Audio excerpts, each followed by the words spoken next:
Guys, let's get to the topic that I've been predicting. I had the first one, like a kind of predicting or forecasting what is coming up, but basically disrupted by two things. One is by two videos, both on the um, bad AI chatbot and fake account in Meta platforms, and then especially in protection for the senior citizens.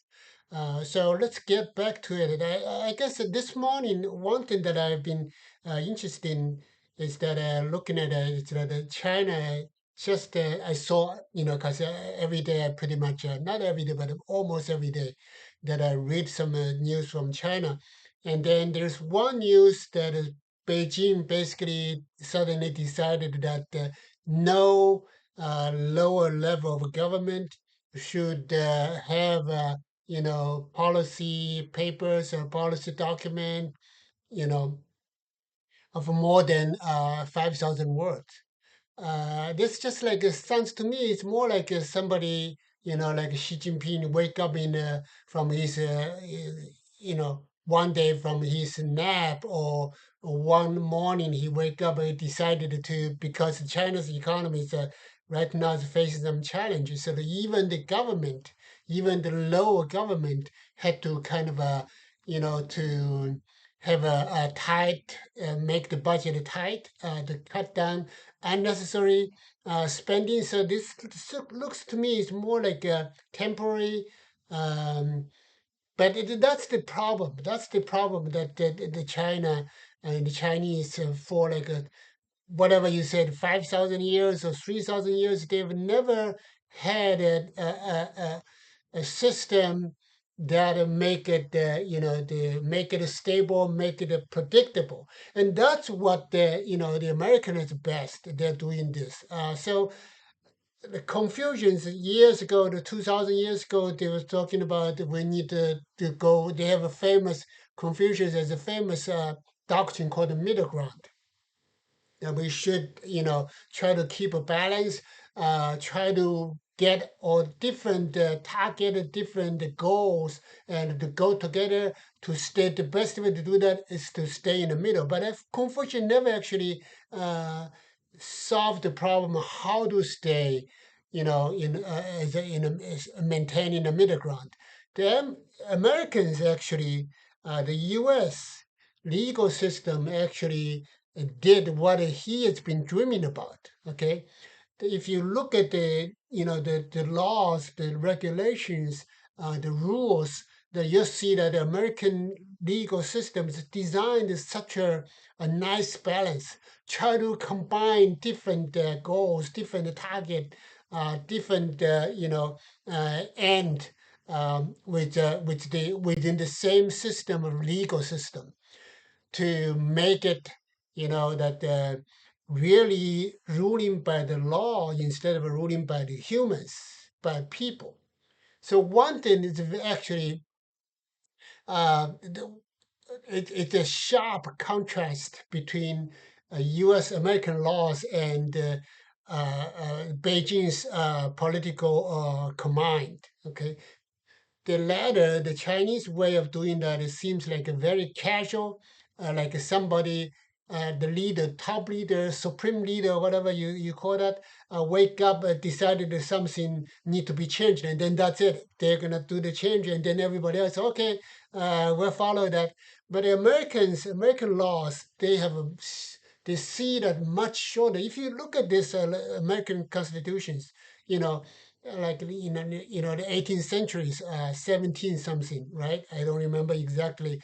I'm not an expert in the American history, but you can see that all those goals, all those different target, different ends, they have a very nice way to put them together and make them all work together.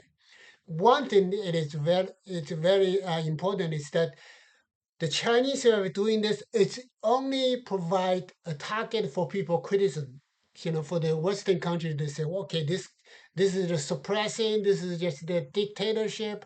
In fact, if you read that American laws, they have a far more uh, uh, I call it a bright line. It's not I call it, but it's commonly called a bright line, meaning that there was no mark on the ground, but we put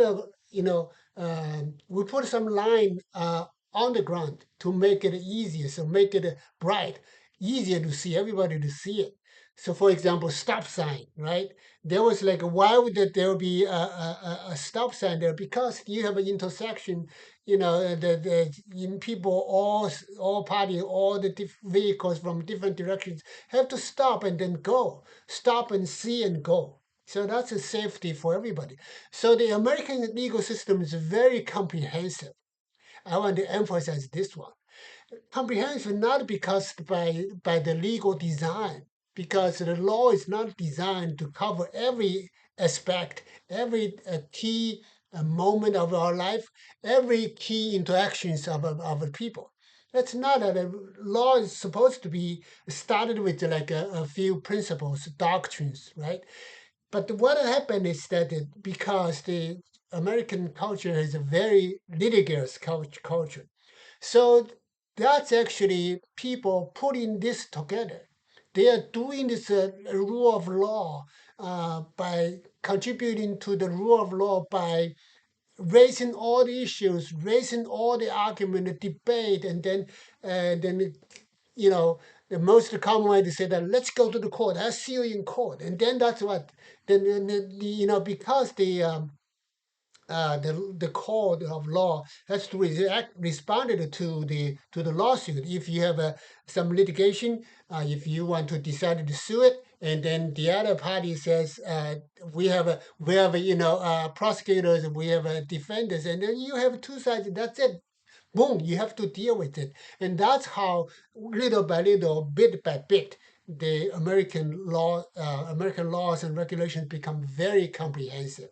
So that's a good reason why, because another reason that the comprehensive law being comprehensive is good is because we try to get rid of the loopholes, the loose end, and then we try to make the law more reliable, more complete, and then more predictable, so that make people trust the law more often. If there's obvious loopholes, and then nobody say, okay, let's go to the court, because they know the legal system is porous. It's not comprehensive. It's not complete. So that's the first principle I believe that the American laws become comprehensive. If you read, the legal textbook, they probably won't talk about this. But if you look at this, the real life, you open your eyes to every cases, every the debate and then the lawsuit, you'll see that American law is actually becoming more and more comprehensive. That's the end result, not necessarily the initial design. So let's end it up with this, okay?